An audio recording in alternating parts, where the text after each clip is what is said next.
മൂന്നാമത്തത് എന്തെന്നറിയോ? ഇനി ഒരിക്കലും ആ തെറ്റ് തിരിച്ച് ചെയ്യൂല എന്നുള്ള ദൃഢനിശ്ചയം വേണം.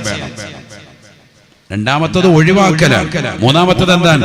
ഇനി ഒരിക്കലും ഞാനത് ചെയ്യൂല റബ്ബേ എന്നുള്ള ദൃഢനിശ്ചയം. അതാണ് ദൃഢനിശ്ചയം. ഇനി ഒരിക്കലും ഞാൻ ചെയ്യൂല, ഇനി ഒരിക്കലും ഞാൻ കള്ളു കുടിക്കൂല, ഇനി ഒരിക്കലും ഞാൻ എന്റെ ജീവിതത്തിൽ വിചരിക്കില്ല എന്ന രീതിക്കുള്ള ഒരു ദൃഢനിശ്ചയം യഖീനോടുകൂടി വേണം.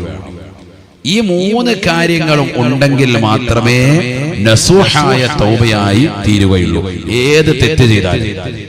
എന്നാൽ നാലാമത്തെ ഒരെണ്ണമുണ്ട്, അതാണ് ഇന്നത്തെ ഉമ്മത്ത് ഏറ്റവും കൂടുതൽ ശ്രദ്ധിക്കാത്തത്. ഏത്? വബറാഅത്തിൻ മിൻ കുല്ലി ഹഖ്ഖിൽ ആദമി. മനുഷ്യരുമായിട്ടുള്ള ഇടപാടുകളാണെങ്കിൽ അത് പരിപൂർണമായി പൂർത്തീകരിച്ചിരിക്കണം.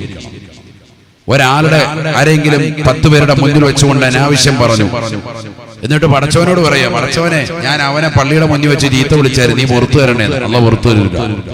അത് അയാളെ കണ്ട് മാപ്പി വയ്ക്കും.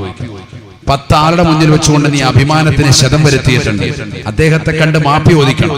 എന്റെ കയ്യിൽ നിന്ന് അങ്ങനെ വന്നുപോയി, അന്ന് സാഹചര്യം അതായിരുന്നു, പൊരുത്തപ്പെട്ട് തരില്ലേ എന്ന് നീ ചോദിക്കണം. പൊരുത്തപ്പെടാതിരിക്കത് വേറെ, പൊരുത്തപ്പെടിക്കലാണ് വേണ്ടത്. അതിനുവേണ്ടി എന്തൊക്കെ ചെയ്യാൻ പറ്റുമോ അതെല്ലാം ചെയ്യാം.